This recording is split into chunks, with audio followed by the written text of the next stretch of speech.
Alright guys, welcome back to VALORANT News. After massive announcements yesterday as to the future of the VCT, especially for the upcoming season, lots of negative reaction, maybe understandably so, from so many pro players on the topic, even FNS weighing in, especially with regard to the kickoff bracket prediction situation, saying that EG should not get anywhere near as much advantage as they are because they're a completely different team from last year. What would be the preferred solution here? Very much intrigued to your thoughts in the comments below. Hit the like button if you enjoy. Subscribe if you're new as always, I would greatly appreciate it. A couple of things to kick off with first of all. Confirming VCT China, who all the teams are going to be. Their kickoff tournament begins February the 22nd, so it's going to be the same type of situation around the world here. Now, how are they going to seed these guys? That's tough to say. I guess Edward should be number one, and, whoever was in the league before would get there. But yeah, how are they going to seed these teams? Because that's been a big discussion that FNS will go on to discuss here in a second, that the seeding advantage for the number one seed is absolutely mega in qualifying to Masters Madrid. But how exactly should that seeding be determined is another question. And in the other regions, they have more evidence to go on. In the Chinese region, they might have to do it based on some of the regional tournaments they have. But of course, these teams were selected. So, were they going to randomize it? I don't know. But anyway, these are all the teams and all their respective rosters if you guys just wanted to, check this out, because difficult to predict really what's going to happen there for the upcoming season. Of course, we know that Dragon Ranger Gaming, that was the team that surprisingly qualified through the Ascension side over Rare Atom, but a couple of those guys have now been signed to teams in that region. So, all these different organizations in play, but, where's the seeding going to be for their playoffs? Because it's a very big deal, the way the seeding will work. Also, confirmation here that Taco, he's going to be joining Fusion going forward to the next season, so still a few roster announcements going around. Obviously, we're still waiting something from Evil Geniuses, and actually Derek's reaction here in a second to what Leo Farrier and the right guys have had to say is, indicative that he probably is on Evil Geniuses, expected to be joining in the new season if EG survive, which is the big question. So if you guys didn't see yesterday's video, I had a bit of a rant, to be honest, on the state of Valorant esports in general, especially, on this one from Leo Farrier, where he says that, ad challenges are game changers, there's plenty of Valorant to watch, and we're happy with the number of matches that we currently play in the league. So lots of negative reaction to this, and I think generally for good reason. I explained my points on it yesterday. Today I wanted to kind of more so go into what the pros had to say on the matter, and some of the, the clear pushback against the general narrative here. The pros are not of the opinion that they want to play less, To be honest, it's funny for the pros, right? Because if they play less matches, they get paid more money for fewer games. You know what I mean? They get paid the same amount of money, and the organizations, therefore, pay the same amount of money to the players, but yet those players have to effectively do less work in some way, less work that actually gets some return. So you'd think, in theory, the players might not be against this, but the fact that they are, I think, kind of clearly shows what direction they would like to take. So Ethan and NRG, they've been talking about it a fair bit, everyone being concerned about the VCT season. And this is one example here from Dazzle, right? Former Valorant Pro player, they got the VCT players playing fewer games than the NFL season. Those guys get permanent brain damage every Sunday. So we talked about it yesterday, right? The fact that certain other leagues, especially, if the VCT had a look at what the MLB or whatever, the baseball league, they play, and sure, there's some rotation of players there, but they play an absurd amount of matches compared to what we have here in the VCT. And as Zelta says, I'm trying to get paid for that play, and you stop speaking logic, right? So obviously being a bit sarcastic, but this is the thing, the pros might quite easily say, look, I'm actually kind of keen to get paid for not playing if I absolutely have to, but the players in every esport, apart from Counter-Strike, where the problem is the other way around, want to play more games. That's the big push for the players and for the fans. They actually want to play more. So this was the real, probably the biggest point of drama about this was the fact that doing 2 splits next season, the feeling among the fan base was probably going to be that going from 1 split to 2 splits means that we get twice as many regular season games. That's not the case. They're splitting it up over 2. That also creates big issues in terms of seeding, because, the seeding for the big tournaments and the qualification for big tournaments will depend to some degree on has a team had an easy run of matches in the first split compared to the second split, whereas if everyone played everyone during the splits, there'd be no issue about this. As Vanity says, obviously Cloud9, nobody likes playing or watching matches anyways, and there's some pushback, and he says the last match of 2023 and the first match of 2024 are 174 days apart. I don't think there should be a push to cram the matches in more. I think we can do that, and I don't think there'd be an issue with it really, as I'll explain in a second, but I think that the easiest solution would be just do a longer season, right? Sure, maybe we don't want to cram the matches in more than we presently are. That's what Leo was saying, that, the split would be too long if we had to do do, double round robin or single round robin with all of the matches, but what about just make the season longer, right? Like, that's a pretty straightforward solution that Vanity is suggesting, but for various reasons that's not the case. And obviously Derek is also replying to this and saying like, what do you mean type thing, which also kind of indicates that he probably is going to be on Evil Geniuses going forwards now if EG stay in the league, which has been the big question of the last couple of days. But as Asuna says as well, I love playing 13 games a year.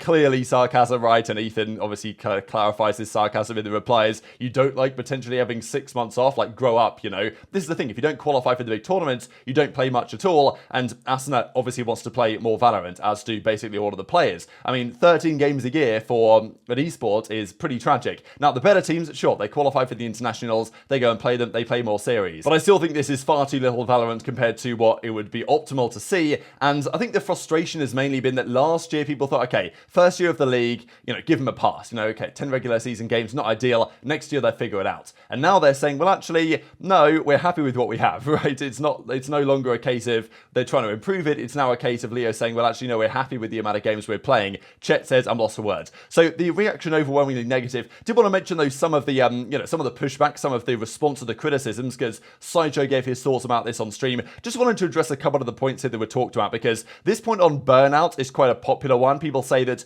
well, if you make the players play more, they get more burned out. I'm not actually sure that's the case necessarily. Obviously, there is a point to which if you're playing literally every day, yes, that is detrimental. But the players play every day anyway. This is the point that I don't really understand about this burnout idea, is that let's say you've got 7 days in a week, you might play 1 match on a Saturday. Let's say you played 3 matches on a Friday, a Saturday, and a Sunday, just for example. It could be in the middle of the week, it doesn't really matter. On those 3 days, you play matches. On the other days, you practice. Maybe you take 1 day off. On a day where you play 1 day of matches on the weekends, you play 6 days of practice, maybe one of those you have a day off. So they're playing Valorant anyway every day. This is the point that Fnatic made last year, that the season for the players that qualified for the big tournaments was incredibly packed. There was lots of action there to play all the time. But if they played more games, especially regular season games, would that add to the burnout? I don't really think so, because they're playing on those days anyway. And the days that you actually play matches, you don't practice, you don't, warm up. You warm up, sure, but you don't practice, do a set of scrims in the same way that you might do otherwise. You actually play less Valorant on the match days. And then, after the match is over, then you watch VOD and review it and stuff like this. So the general feeling is from the players that if they played more games, I don't think they would feel more burned out. Obviously, this only goes up to a point, but I feel like it's actually almost at times the other way around. There's also this argument about there's not a shortage of Valorant to watch, which is true. Obviously, there's going to be challenges, there's going to be game changers, there's going to be all the different regions, plenty of Valorant.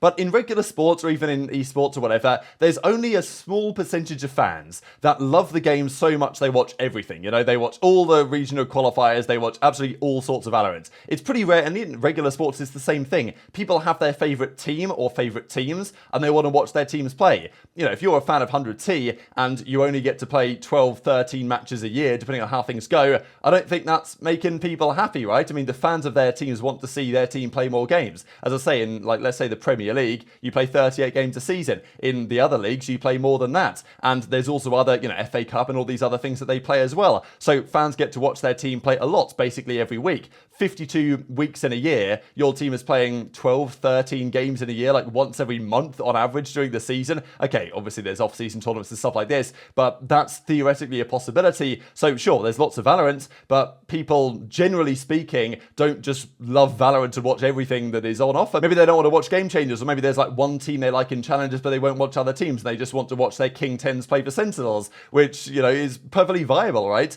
So, and there's also the argument here that, well, last year it was the same and nobody complains. I still think people did complain last year, but I think generally people thought, well, it's first year, they'll figure it out type thing, whereas now the point from Riot is, no, actually we're happy with how it went. That's why there's more criticism. So anyway, that's kind of my 2 cents on the matter. Very much intrigued to your thoughts in the comments below. But as I say, it's not like the players, there's no player coming out and saying, oh yeah, I'm happy with this, I'm happy we're playing less. Maybe they're just being silent on it because, they don't want to go against the grain, but they also have reasons to say that, because why not play fewer games for the same amount of money? Well, the players want to play more, is basically what it comes down to. There is, of course, a middle ground to strike, because as Ethan says, in CS, you have 60 days a year at home, whereas in Valorant, you have 60 days of playing matches if you're lucky. So pros and cons of everything. He would like to see probably something in the middle where, 180 days or whatever the case is, right? I think it's a valid point here on either side. The other big point here, right, is I guess that, is this really about money? are they, is Leo saying this or Riot saying this because of the reasons that they are making up to explain the situation, or is it really that, well, they can't afford it, or it's expensive to run the league and they have to share the situation with League of Legends, and there's complications to work out really on either side there. There was also this though from FNS on the other part of that announcement from Riot, which was the bracket for the kickoff tournaments that begin basically this time next month. And FNS saying that as far as he's concerned, it's ridiculous that EG gets such a massive seeding advantage. EG only needs to win 2 matches to make Madrid. What? That cap? They got a seeding advantage from last year with a different lineup? Like, what is that? Wait, Sam, you trying to, like, hop in the team? Maybe we'll go to Madrid? You mean 2 matches? That is a humongous advantage. Derek's on EG? Should we just join EG? If EG get Crew and MIBR in their bracket, I'll be very mad. Not a chance. They wouldn't do that. Joggimo? Joggimo, Apoth, Nature, Superman, Derek. Holy mid, am I right? I'm just kidding.